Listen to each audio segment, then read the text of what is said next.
everyone. Welcome back to another episode of That Can't Be Right. It's a podcast about exploring structural wrongs, cultural oddities, and wild opinions. I am your host, Ryan Rogan. Save yourself the search. Follow, subscribe to That Can't Be Right wherever you're getting your podcasts.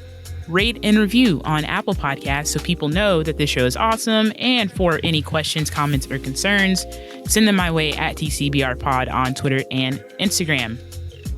So, it might surprise you to know, dear listener, that I am making $0 and 0 cents producing That Can't Be Right. At this point, it is a labor of love driven by my curiosity, but also my introduction to something called the creator economy. The idea that as a lesser known Rogan in podcasting, I too can make money or monetize from creating and sharing this with you. And there are a ton of players, companies, business models emerging to facilitate that process with a ton of venture capital money flowing in, all offering tools to help individuals monetize their passion and expertise. There was an article in The New Yorker from Kyle Shaka, I hope I'm pronouncing that name correctly, and Ed Zitron wrote a response, not quite a rebuttal because he seemed to agree and also piled on whether or not these creator economy companies are able to deliver on their promise, where they're falling short, or where they could be going wrong. So I haven't decided how I feel about it. As someone who's engaged in the creator economy, previously worked in the creator economy, interviewed with companies in the creator economy for full-time roles. So today I'm talking to Greg Narain, co-founder of Zealous, co-host of the Creator Economy show, to talk us through the creator economy and whether or not I should pack it up and focus on a full-time job, or whether I can make money and other people can make money. So Greg, welcome to That Can't Be Right. Oh, thank you for having me here, Ryan. Appreciate it. Thank you. Very excited. So let's start at the top. What is a creator economy? How would you personally define it? There are a lot of definitions out there for the creator economy. And I think ultimately, I believe it is a new form of entrepreneurship that resembles a media business in many ways, to the extent that you are monetizing an audience through multiple channels, right? So you're developing and monetizing an audience. That is most often, through the creation of some kind of content. But it need not be, it also could be art, it could be music. It may not necessarily be something published on the internet per se, but it is definitely the category of people who build an audience over time, slowly or quickly, right? And then basically find and create new ways to build sustainable revenue from that audience. Mm-hmm. Comparison that Kyle made in the New York article was influencer versus creator. And how are you seeing those differently? Yeah, so I touch on this topic quite a bit. And I think where we've seen some sort of generations of the people in sort of the business of monetizing their audience, right? So what I call Gen 1 is probably the earliest form of this. They were pure influencers. I used to work at a company a long time ago. I ran product for a company called Clout, and we helped track and identify and measure how influential someone was. Many people hated it. A whole bunch of other people really liked it, right? But in any event, the purpose of Clout, what Clout was helping to find were people who were building large audiences that wanted to monetize the audience, right? So their aspiration was to have a big audience. And then the goal of that being to then turn that into opportunities either for free things, right? Like, so, free trips, gear, whatever it may be, as well as paid campaigns. So they tended to monetize from the brand side, right? They were basically selling awareness, right? Their classic advertising model, ultimately. The second generation, I think, came about I think it was 2003 or so. Maybe it was later than that, sorry. 2011, maybe it was, right? When YouTube started to use the term creator as opposed to sort of like influencer. And so I think a creator was someone more aligned with a passion or a focus and actually wanted to create content. However, the business model was still the same, right? Like you couldn't make money as a small person just putting out one video a week. What you did was you were working towards building a large audience and then they followed similar paths as, say, like the influencer did, right? Like you still get a big audience, try to get brand deals. With enough volume, you might be able to get some advertising dollars as well, right? But either way, it was still an awareness sort of platform, right? Like it was like, I'm going to give brands awareness, to give access to my audience, right?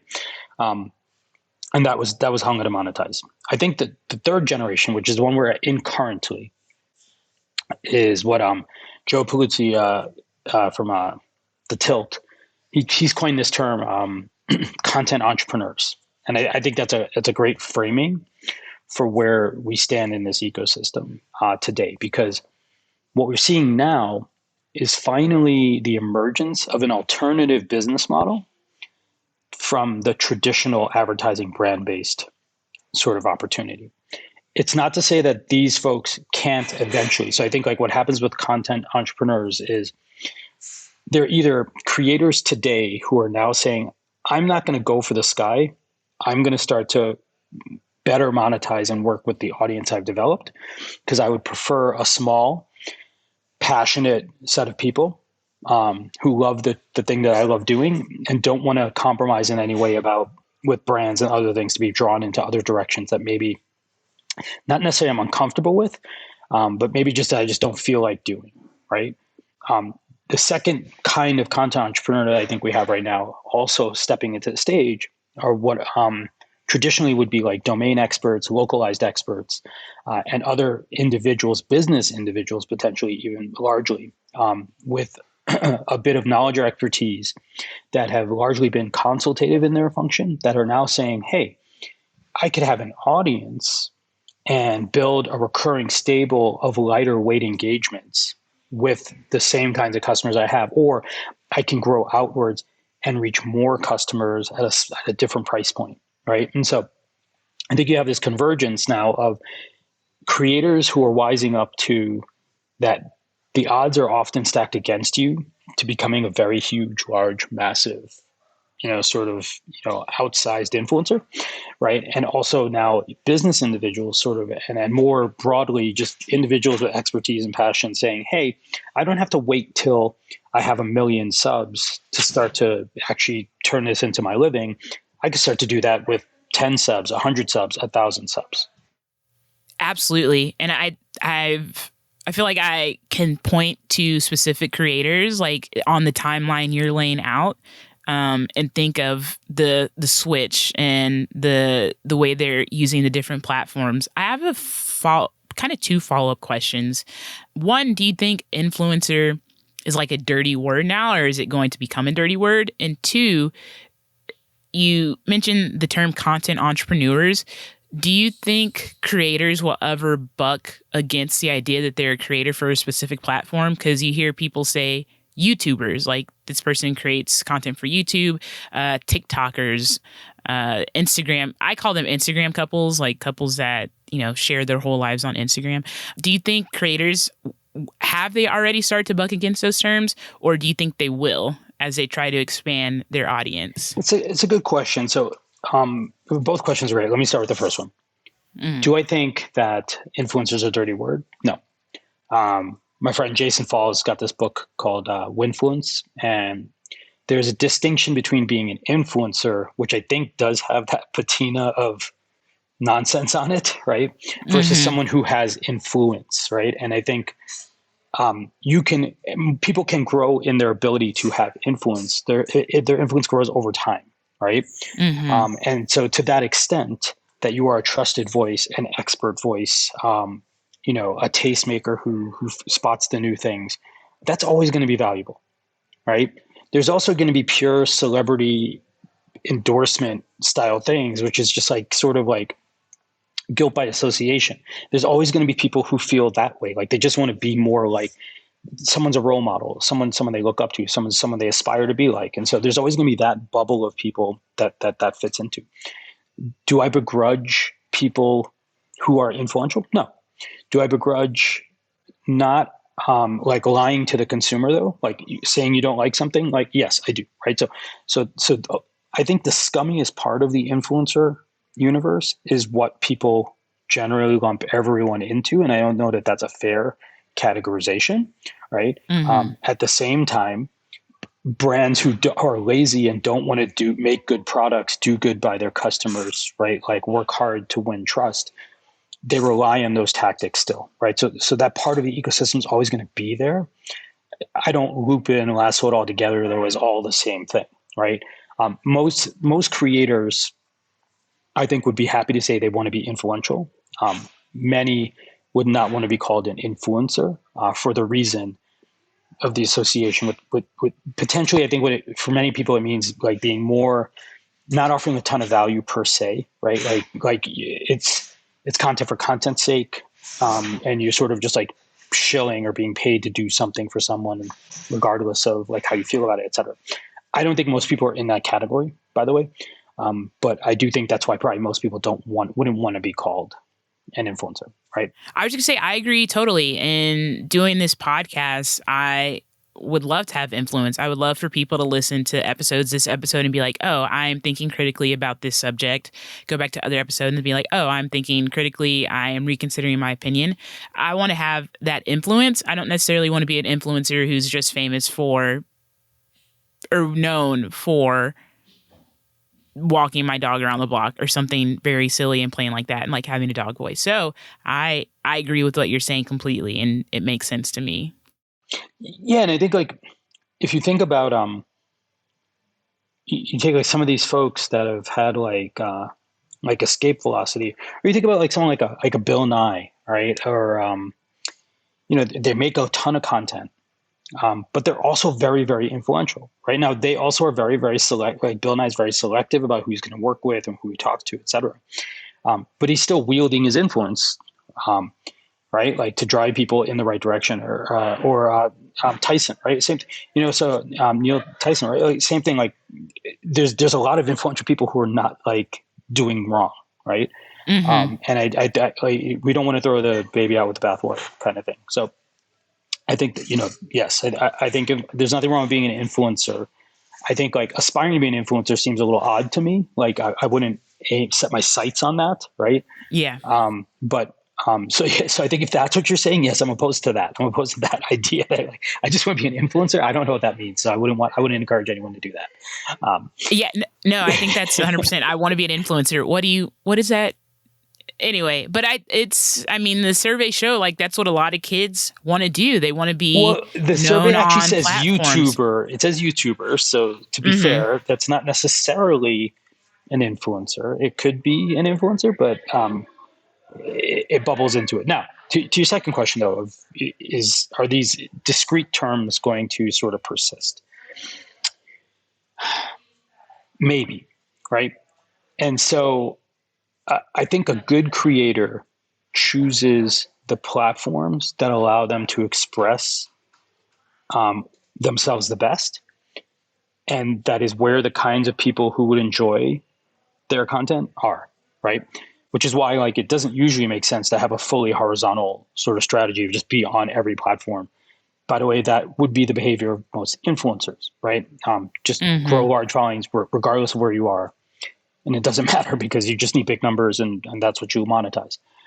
I think a creator or creators that I've met and the creators that I look up to, I think they're much more selective and they experiment with these platforms. Not that they don't try them at all, but they test to see if they can offer content. Because here's the thing, like each platform is unique in the presentation and the engagement model and the psychology and the demographics of the audience, what's expected in those places. And so if you do a certain kind of content on YouTube and it's really well in long form, say, how do you translate it to like TikTok, say, right? Short form, right? How do you translate it to ephemeral, right? Like these are questions that you have to sort of figure out and work through the translation. And maybe there isn't always a good translation, or maybe alternatively, the audience over there doesn't line up, right? If I talk about enterprise software on YouTube, everyone was like, oh, sure, of course you could go on TikTok and do it. I was like, yeah, sure you could. Like, are there a lot of the people you want there, though, like to actually dedicate the time, energy, and resources to making that happen, right? Now, will the individual monikers persist? No, I don't think so. Because I do think what happens is that we're moving as part of this content entrepreneur movement. I think two things are sort of happening, right? I call it me platforming. So I think like creators are me platforming, like they are creating their own platforms that sit above sort of these other platforms, right? And so what that means is I don't want to be called a YouTuber because I'm me. And so I'm me, which means I'm everywhere, right? And wherever I am is me, right? So I think you start to see some of that suffuse over time, right? I dissipate out of the air, out of the ether. I think there'll be some people who are like, if they're dedicated and they only do one platform, maybe they'll choose to prefer them to call themselves that. But I think we'll probably see that word dissolve, or sort of the individual's terms dissolve. The second reason I think that that's true, though, is that I don't, as content entrepreneurs, the important word there being entrepreneur means that you now start to appreciate your efforts from a business point of view as well as from a creative point of view. And these things are channels. And so I don't call my startup a Slacker because I use Slack, right? Or I don't call it, right? I don't define my company by the marketing channels I use to reach my audience. And so I think as creators me platform, right, what ends up happening is they start to recognize that the power of these channels is actually lead and customer acquisition channels in more proper business sense, right? And so who cares which ones you're using? Use the ones that are effective. Don't use the ones that don't work well for you, right? And there, so you're getting distribution, you're getting content, you're getting acquisition, and so you just don't. There's no need to define yourself by it. Yeah, definitely. I'm just curious because, again, when you were going through that timeline, I was just thinking about how there are people I associate with certain platforms, but now have since branched out because, like you're saying, they're doing the me platform where you can find them everywhere, and so they can just continue to grow their audience.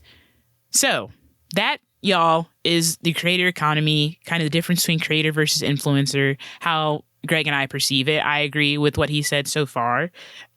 But there have been articles in the last few weeks about the creator economy because there's a ton of venture capital money flowing into it. There are a ton of companies emerging to try to help these creators reach their audiences, whether it's reaching a small engaged audience or shooting for the stars of a huge multi-million person following.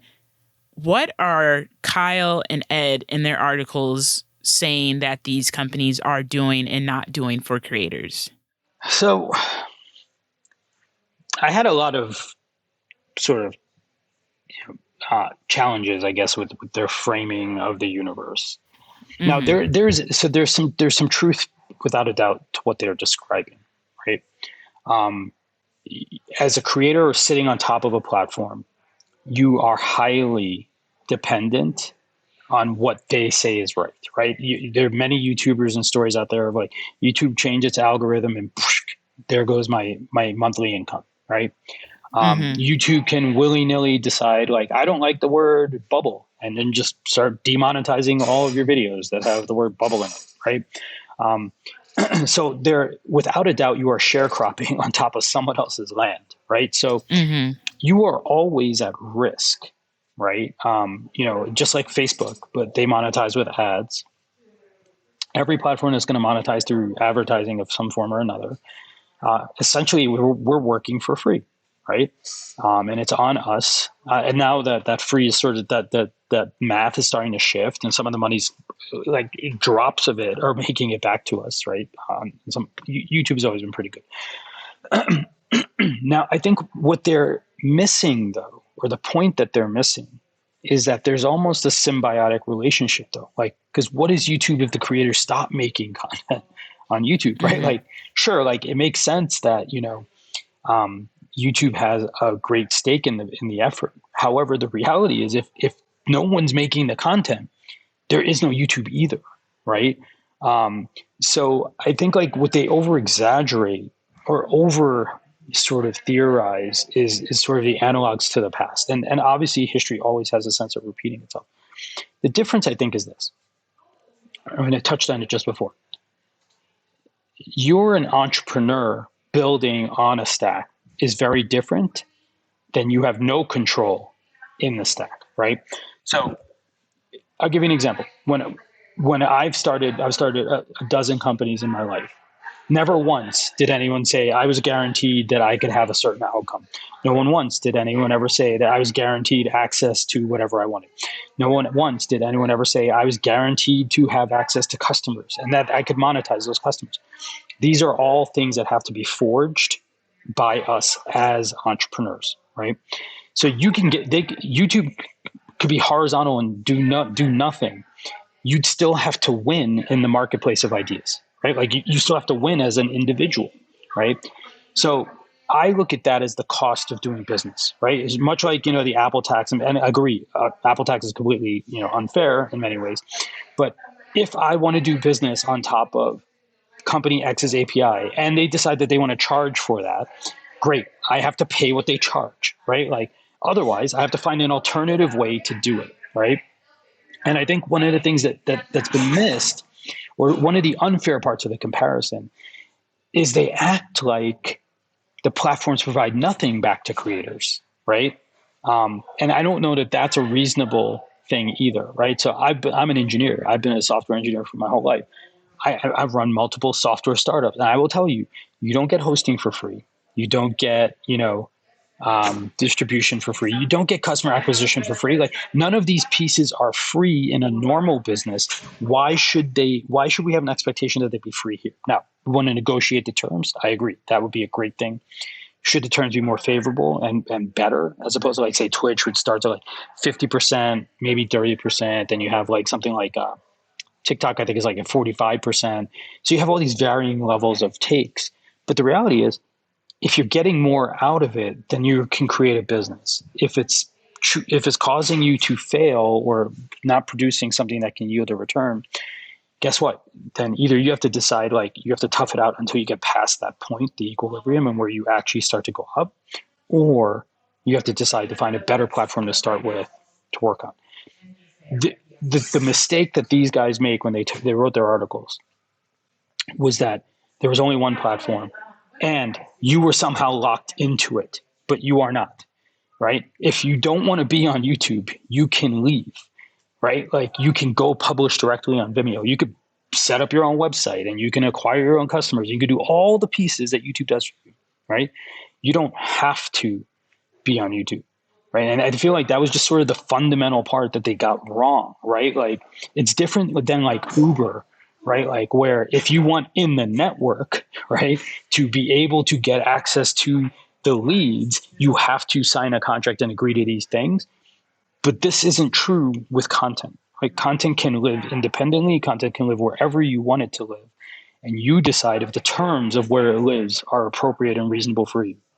That makes sense. And I think your points about just like the cost of the services that companies are providing is very important because it's I worked with someone who mentioned that the reason YouTube hasn't come up with hasn't faced a huge competitor in free videos, like you mentioned Vimeo, but I never I'm going to go watch Vimeo for a couple hours, is because hosting videos is so expensive and no one else has. YouTube's kind of the incumbent. No one else has really wanted to pony up the money for people being able to upload hour and a half long podcast videos, what have you. Another thing the article mentioned was like comparing it to the gig economy. So you mentioned Uber, like you're plugged into the network and that's the only way you can drive Uber cars. Like I've gotten cards from drivers. They're like, well, if you need a ride and you don't want to use Uber, call me. I'm never going to do that. I have no idea who you are. It's different with YouTube, with Twitch, whatever. You can say, okay, you found me on YouTube. You can find me these other places. I see the point in the articles that it could become like the gig economy as these companies start shifting their take. Take rates are a huge thing in the creator economy industry. What is preventing, if anything, these companies from kind of increasing their take rate to the point where it is not sustainable for creators? Like you mentioned, changing algorithms. So like, the word bubble, it doesn't appear in search and then you're out of luck. What can creators do to prevent that from happening, from companies to say, oh, we're taking more because maybe not offering more, but it's become more challenging for us to offer what we're offering right now? Yeah, this was actually the thing that I thought was like sort of just like ignoring reality. the take rates are going down. They're not going up, right? So the platforms are actually moving. So like for Zealous, our plan is to charge 10%, right, of what we take. But I provide a live streaming platform that I have to operate to be able to deliver the product that you are delivering to your customers, right? It's not cheap for me. It's certainly not cheaper for me as a small startup trying to offer this, right? I'm open to alternative models for how to sort of monetize and build this business, but I'm also don't like, I want to build a business that is larger than like me and my co-founder, right? Like, and so, and I want to do that because it gives me the opportunities to invest back into what we're making, right? Which helps them make more money. But I think like it's in the face of reality. Like it's in the opposite direction of reality. What we see are the take rates coming down. What we see are the platforms offering more access to the money that is being exchanged, not less, right? Now, and again, like I said, the comparison to the gig economy fails entirely because there are no gigs here, right? Like it's not like YouTube is saying like, oh, if you want to work with creator X, you have to come through us. Creator X just has their email in the bottom. It's like, hey, hit me up, right? If you want to work together, right? So there's no intermediary here. Now, where there's intermediation, I believe the biggest place to implode is likely in the advertising side, right?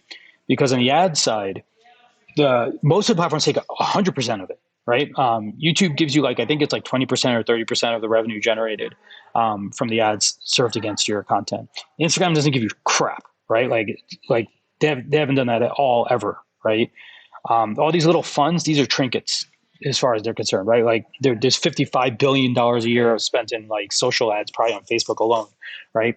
Not a penny of that has made it to creators. So I don't want to really hear any crap about, oh, how good this is.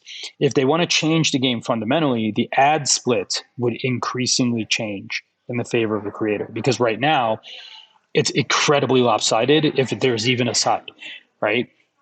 On the other stuff, though, there is no version of this, right? Like the platforms that they're talking about, like, so if you look at a Cameo, I can book a Cameo now. So I think they mentioned Cameo. This is the gig economy comparison. It's a gig economy comparison only to the extent that someone is doing a piece of work for a certain amount of money. If they want to quit Cameo and just start offering that service on their own site, they can do it, right? Yeah. There's just like the Uber driver who gives you the card, just like the freelancer on Upwork who's like, hey, if you want to work with me outside of the system. Now, here's the thing. If the consumer, and this is to the point that we were talking about earlier, if what the platform offers makes the consumer more comfortable in the purchase, then that's why the platform is offering value, right? Like you trust the Uber because there's like insurance involved, right? Like there's an oversight, there's a third party who knows who's picking you up and where you're going. All these other things are built into that, right? There's a vetting process on the drivers, et cetera, right? Same thing with Upwork, right? Like they're going to cover you in some ways, right? Maybe not perfectly and not every way, but they cover you to some degree, right? Working one-to-one has a whole bunch of other risks that go with it, right? Like, and so for both parties, right?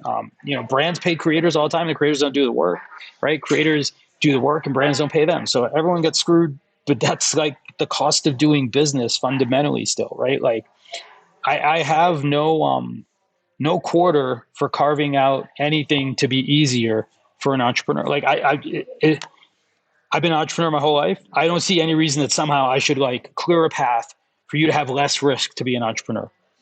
I want you to be successful, but you have to realize you're running a business, right? And so like all of these scenarios, if you don't learn from them, you will never be able to survive once those guardrails are taken away. That makes sense. I think the idea that the take rates are coming down was definitely missed in the article. The idea that companies are offering more and more. I guess my concern is that companies they're going down to get people on, and then they might. But again, that's just like me being a cynic. And you're not wrong. Like it absolutely could be the case, all right? But this is how. There's this great quote. I forgot who tweet that I saw, but it was like the internet is incredibly efficient at destroying bad business models, right? And so, or something to that degree. But basically, it was Chris Dixon somewhere. He has that quote somewhere. But that's the idea. Like, if YouTube decided to start like lowering the rates and then ad hoc raise them, people will boycott. People will stop making content. People will just move off the platform, right? Like, or people will take it for as long as they can until they displace it, and then they'll leave, right? Or someone will come up with a platform that offers the better rate, and they will stick to it, right? The other part that's not right about the gig economy comparison is it's not like YouTube is commissioning works from creators and saying you're only on platform if you make these kinds of videos for us, right? Like, it's not commissioned works. Like, you still have full control of what you say, when you say it, how you say it, whether or not it can live because of a terms of service, which, by the way, almost everywhere in the internet has a terms of service to some degree, right? Like, some point in time you will run into someone who's like, that's inappropriate, right? Like, there are very few places where it's like completely free will. And by the way, most people that are sane like don't want to be in those places, right? So I think, like, I don't think that the world will reward that kind of behavior. And like I said, with this me platforming movement, what is actually happening is we're getting more people building alongside their existing platforms, their own platform, right? The social platform, so that they have this readiness to sort of transition or switch from one to the other if they need to. Excellent. Your point answers one of my next questions, which was like, how much control do the creators have on these platforms? And if the platforms are behaving in a way that the creators don't like, they can stop creating content for them and move elsewhere. Some people will say like, that's naive, right? Like, they'll be like, well, like, if 90% of my revenue is on YouTube, I don't have a choice. Yeah, you had a choice a long time ago when you decided to not only be on YouTube. You still have a choice now to not be on YouTube, but maybe you will have to bear more of the burden until you transition. Right now, this is why, like, a smart entrepreneur, and by the way, most creators are actually very, very savvy entrepreneurs. Like, I'm going to build a startup. It's going to have one revenue stream, right? Most creators have like 5 or 6 revenue streams, right? So if you have diversity in where your revenue comes from, which is always a good thing, right? Like, what a classic rule, like, you don't want all your revenue coming from one customer, right? Well, guess what? You don't want all your revenue coming from one source, right? Good business lesson. You should diversify. You should be in more places so you can monetize in multiple ways, so that if somebody decides, arbitrarily or not, that something you're doing is inappropriate, not acceptable, or not viable, that you still can survive.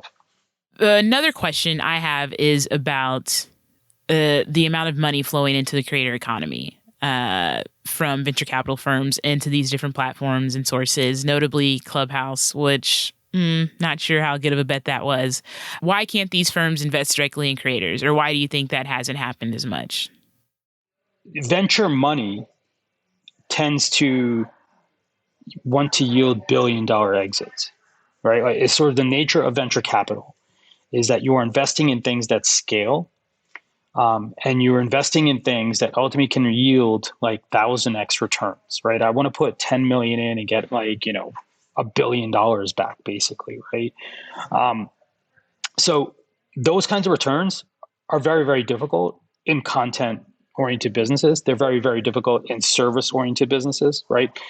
So forget the creator part. Those two truths would be true by themselves, right? Like, why is there not a lot of venture capital in the newspaper business, right? Or other forms of media? Forget creators, right? Because it is hard to drive those kinds of yields, right? Why is there not a lot of venture capital in, like, agencies and services and other kinds of consulting businesses? Because they can't drive those kinds of returns, right? So venture is not likely the appropriate place to raise money, right? Like, for creators, right? Software companies, right, provide sort of a framework for how to get to those kinds of returns. They most of the time don't do it either, by the way, right? Like 98% of startups are still going to fail, right? But they at least are organized and optimizing around it, right? Like, getting to that point, right? This is what I was saying. Remember how creators still, the other spectrum, I have a graphic, or I try to visualize these generations. On the left, the y-axis, right, is sort of like these generations. So I have, content entrepreneur, creator, influencer, sort of up along the one edge. The other edge, however, shows the maturity, and it starts at hobby, career, company, right? Most creators are not companies today. Like today, like we're trying to still move them into being good stewards, paying their taxes, tracking their expenses, like all the fundamentals, right? We're still trying to get some of those things sturdy, like in place and steady, right? So giving a kid who's got 1 million subs on YouTube $1 million, what is that going to do? What would it yield, right? Like they couldn't even describe what it would yield, right? In most cases, right? So that's why the money can't flow directly to creators, right? Okay. However, you don't need venture. The audience can pay way more than venture can into this ecosystem and fund and support, just like we see crowdfunding is taking off on the startup side, on the company side, the startup side as well. It also can be applied directly at the creator level. And so that kind of crowdfunded thing is more akin to like what like when you go on Kickstarter, you know the thing you're getting. That's a little closer to like how a creator probably is as an investment than say, like a startup would be, a proper, venture-backed, venture-scale startup. No, that, again, I'm asking the questions and because I'm just curious. I think, again, having spent so much time in the creator economy and seeing how much companies are pouring into it, how much creators are getting back, people held up TikTok over the last year or so about how much they're paying creators, but YouTube has been doing that. And you mentioned Facebook, Instagram not doing that as well with their ad revenue. So it's very curious where the money flows. I did have one other question about like the creators on platforms. How much, and I know it might vary from platform to platform, but how much do the creators know about their audience? Like how directly can they engage with their audience, and is it easy to take their audience from platform to platform, like in letting them know? Yeah, it's a great question, and this is one of the. So the reason I started Zealous was actually to solve this problem that you're actually asking about. So fundamentally, creators don't know anything about their audience. Wait, can I stop and say? Can I stop and say, like, I'm not teeing this up to be propaganda for Zealous. Totally this not. Is a question. This is very much a genuine question I have. I don't want people to be like gross. No. Yeah, no, this wasn't planned at all. But I fundamentally do care about this thing because. So let me give you a couple of data points. We were talking earlier about how there's about $55 million that flows into so probably Facebook alone on social ads, right? 50 million at least, right? Or billion, probably, right? Is estimated. If you think about that, why does Facebook get that money? Because they have the eyeballs, but more importantly, they have the data about the audience to target those advertisements to the right people. Now, isn't it funny that as a creator, you log into your own admin platform and you're like, great, age, sex, location. The only 3 data points that any platform provides in universal form to the creator is age, sex, location. No contact information, no direct way to contact all your people, no way to export all your people, right? And so this is fundamentally one of the problems is that as a creator, because you're renting the audience, they get to decide what amenities you get for your rent. And then from data amenity point of view, you get age, sex, location, and performance data on your videos, your content. That's it, right? If you had the same data set that they had, you could monetize the ads to your audience just as much as they could, right? When I started Zealous, that was the whole point of it, was like to build a way to help creators start to know who's actually in their audience and then ultimately know which audience members are the most engaged, most loyal, et cetera, beyond that. But the point being that all creators should be building a mailing list or some kind of way of knowing who their people are, regardless of the platform itself, right? If you are not doing that, there's no other way to say this, you're an idiot, okay? Right? Because at any moment, if they just decide to erase your channel, all of that is gone.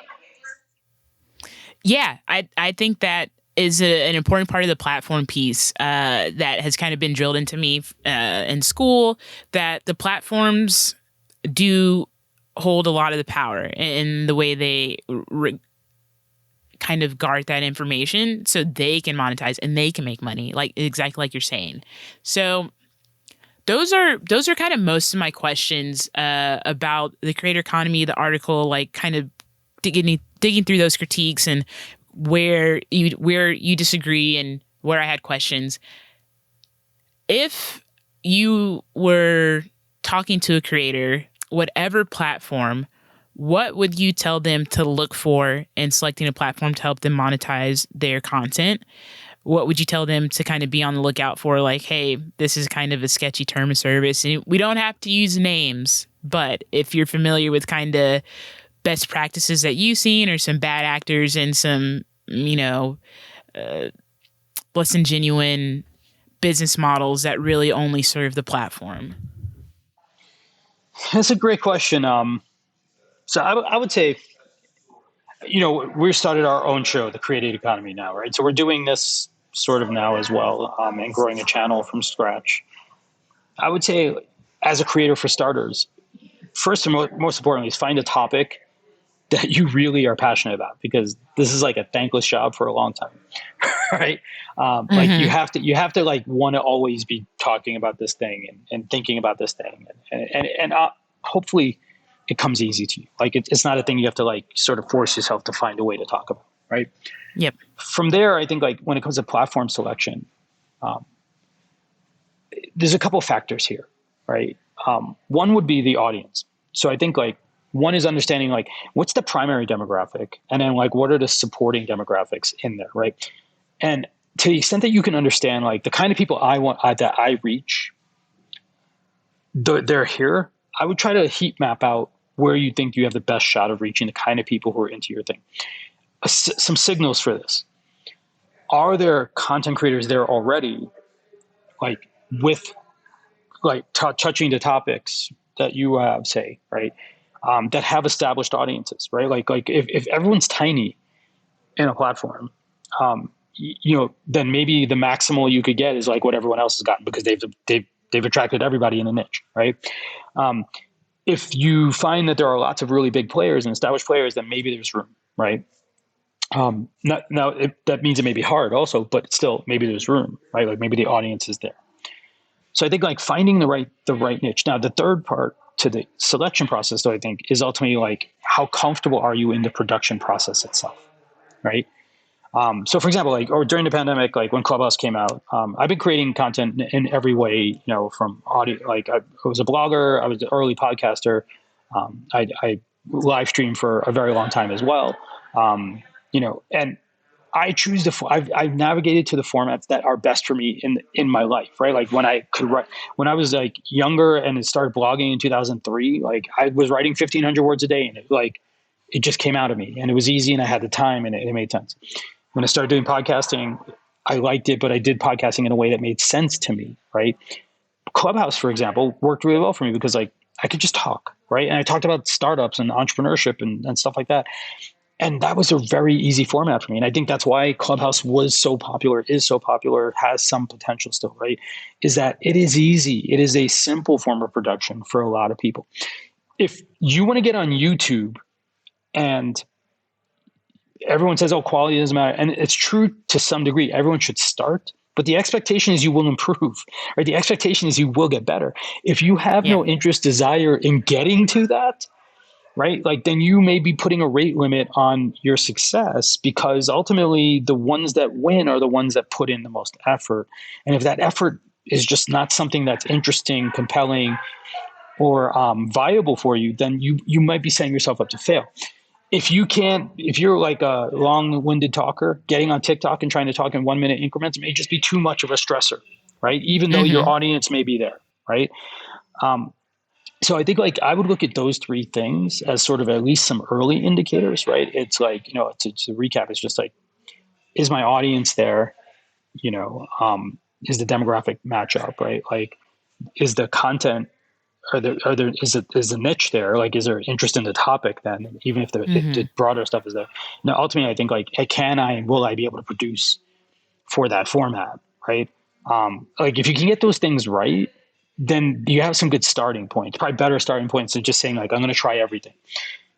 probably best thing is don't try everything. Right? Probably only bit of advice I could give you is like, don't try everything. Unless you've got experience and workflow. Like Ken and I do our show, but both of us have been creating content for a long time. And we have it still takes us 5 to 6 hours a week to put together an hour-long live stream, or like a 2 hours of live streaming, right?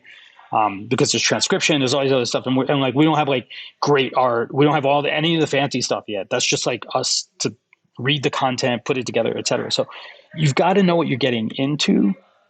It's a lot more work than it seems. It's really hard to grow an audience. Like, I don't care what, like, this is all nonsense if people are telling you that, like, oh, it's easy. No, it's not. It still takes time. It takes a lot of effort. And so you have to be committed to all those parts first. And what about like all the kind of auxiliary, maybe I'm using that word correctly, like auxiliary services for creators? How should people be evaluating those? Like you have the link trees or the link in bios, you have the payment processors, you have all these other services to help you, figure stuff out. I think everyone should start, like I said before, with probably a link in bio tool, right? Because you need a place to get people from you to a place, right? This is classic marketing stuff, right? Secondarily, you should be building a mailing list as early as possible, just to start to keep track and know who your fans are, to learn how to make better content, right, et cetera, right? But I think some of the other tools, they don't matter until you have some use for them, right? So, like, for example, you could put Buy Me a Coffee up at any time, right? Like you could put Patreon up at any time. But you're likely, if you have like 5 people as subs, you probably aren't going to have any coffee sent to you. You probably aren't going to get any patrons yet, right? Like, so you have to play it by ear, right? Like if you have the time and you want to experiment, and you're not going to have to pay for these things. Like I wouldn't spend money on these things like early on, right? You can definitely start with the free versions, grow into them. But I would say if you're going to invest money, invest it in production things, right? Like tools like Audiogram, and I use Otter for doing our transcripts, or Descript. So the things that can help you get your content out easier, more regularly, right, and a little bit less frustrating, right? Like those are good spends probably earlier on, because they help you get to focus on the content part, not the production part, right? Later, you'll want to up the production part, and so then you'll step into that phase later on, where you're like, great, I need these graphics, or I need these other things. There's so many great tools out there for the production side that I think are good. And on the essentials, I think it's like a link in bio, some kind of way to just capture and know who your actual audience members are, to the extent that they're willing to volunteer it, right? That's enough to get going, right? And then you should start like ASAP. There you go. I think that's an important distinction, because if you've started a podcast, if you started a newsletter, if you started any form of content creation, you start Googling like, what are the tools and services I need? And you get to those other services, the Patreons, the payment processors, I keep going back to those examples, but there's a ton of stuff out there. And I think for some people, it can be so overwhelming to be like, do I need this? And the answer is not to start. Focus on the content, for me, it was focusing on like developing like a through line between episodes of the podcast. So like people want to come back. So the people who listen to my episode, whatever episode airs before yours and whatever episode after yours, like they're going to want to listen to all 3. And that's been more fun than trying to figure out how to get people to leave me a tip. So everybody, just make sure you're taking that advice straight to the head. Am I missing anything about the creator economy? We've had a great conversation. I've learned a ton, kind of reframed my thinking. Is there anything I'm missing? Is there any predictions you want to share? Anything like that? I do think it's still very early days, right? So I think I want to temper people's expectations, but I also want to encourage them, right? I don't think the world has room for everyone to have 100 million followers, right? Like it's just not the nature of the beast. So entering this with the notion of growing a huge following, that's sort of like startups entering and saying, I'm going to sell for $1 billion.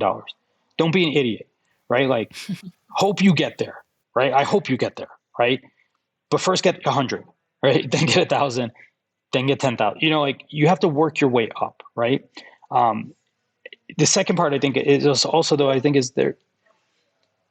My big prediction is this, which is a very simple one. I think AI is going to change the world in a bunch of ways that we haven't fully anticipated. And my take on it is actually more that AI is going to wipe out about 50% of the jobs in the world, right? Like tons of the jobs that we're used to are going to go away.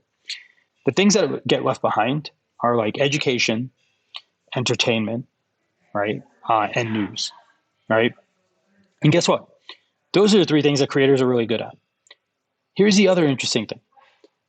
People have different palettes for how they like information and how they learn. And so there isn't a one size fits all, right? If I want a nerdy guy, goth to teach me science, I can find that in the creator space, right? I can find 20 people like that probably as more people enter the fray. And that the idea that I can put together the kind of entertainment I want, the kind of education I want, the kind of news that I want, right? By selecting the tone, the personality, the presentation model, et cetera. That is really compelling. And that's where we all have a chance to participate in this future, right? Mm-hmm. And that's why, like, it doesn't matter if there's 1,000 tech channels already, because there's going to be 1,000 more and they're going to be different, right? And they're going to have their own appeal. And maybe your audience can't be as big as being like mass appeal, but it's very hard to build mass appeal. However, small, tight communities, very, very passionate, provide a lot more opportunities for us to help each other build and sustain each other through that, right? So that's where I think we're going. That's why I think like we're at 50 million creators now, full and part-time. That number can probably be, 4x that, right? Like when all is said and done. Very good. Very excited for that future. So that is it. Those are all my questions pertaining specifically to the creator economy. Thank you very much for those insights. One new segment I'm trying and would love your answer. What's something in the last few weeks, other than the pandemic, that you think can't be right? It could be a structural wrong. It could be a cultural oddity. It could be a wild opinion someone dropped in your group chat or the Creation of Means Discord, a food menu item, anything. What is something that you've come across or you've been thinking about for a while that can't be right? Well, I think it can't be right, for example, that more entrepreneurs don't have access to capital to do the things that they want to do, right? And I just saw Alex Ohanian had shared this like infographic of like what percentage of entrepreneurs felt supported like by the startup community. And it was like, it maxed out at 51%, by the way. And that was like Bay Area startups felt like half of them felt supported. Yeah. The interesting category to me, though, was at the end, I think it was like 21% or 20% or something like that of founders over 50. Right. And, I think, like, for example, we see the unemployment numbers, like how they're not kind of coming back. I think a lot of people are contemplating becoming an entrepreneur or seeking a better path for themselves. They're like, screw that. I don't want to work at McDonald's anymore. I'm going to figure out how to be my own boss. I want to do my own business, whatever it may be. More power to them. At the other end, though, when you get out of one career, like, I'm 40, I'm almost 4, I'll be 47 in January, right? Like I'm pushing into that 50-year-old bucket. I wouldn't say I don't feel supported, but I certainly understand there's a lot of, there's so many isms inside of the startup world. It can't be right. It can't be right that we can't fix that, right? Faster than we're going. Yeah, absolutely. There's a perception of who an entrepreneur is and what they look like, and neither you nor I fit that mold. And that has a ton to do with that. But I'm a content entrepreneur. You're an entrepreneur. You have a startup. In terms of like our backgrounds, but also like geographically, like you said, the Bay Area is the hub for it. And I hope the pandemic is kind of accelerating the idea that you don't need to be in the Bay Area to come up with a great idea. And it's probably better if you're not, because you don't have to worry about paying rent or living with 8 people in a 2-bedroom apartment. But yeah, that is a good one. and I will do some investigating. Maybe we can get someone to do an episode about that. Yeah, sure. I'm in Denver, by the way. I don't live in Bay Area anymore. So. Oh yeah, in Denver, but Denver's a hot spot. Denver's a good place. It's a good place to be. Was on my pre-pandemic list of places I wanted to explore after I finished grad school in LA.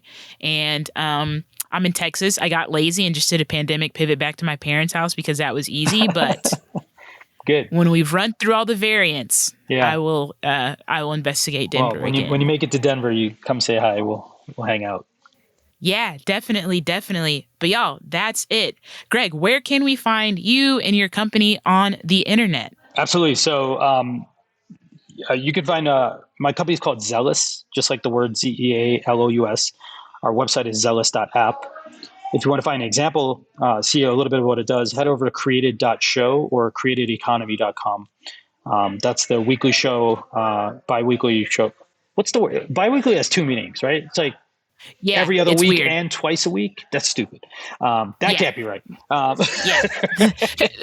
The English language we could do confusing words every episode, and maybe I will start doing that. But yeah, bi-weekly is weird. But created show, created economy. Created.show, createdeconomy.com. Yeah.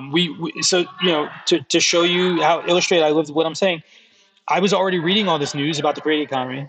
I was like, may as well share it. Right. And, by the way, I have a live streaming platform, so I can live stream it. So it's a good way to test my own thing while also sharing something I'm passionate about and I spend all my time thinking about. And so it takes effort, but it's not painful, right? Like it's something I have to do, I want to do, and I enjoy doing. We'd love to have you join us one of the episodes as well to come on and say hello. Our show is completely interactive, so people get to join in throughout the show and ask questions, etc. Love that. Well, y'all, we've come to the end. If you're contemplating creating something, I hope this gives you the push you need. If you have more questions, Greg has an interactive show and you can ask. If you have questions for me, you can find me at TCBRpod on Twitter and Instagram. And that's it. All right, team. All right. Bye, everyone. Bye.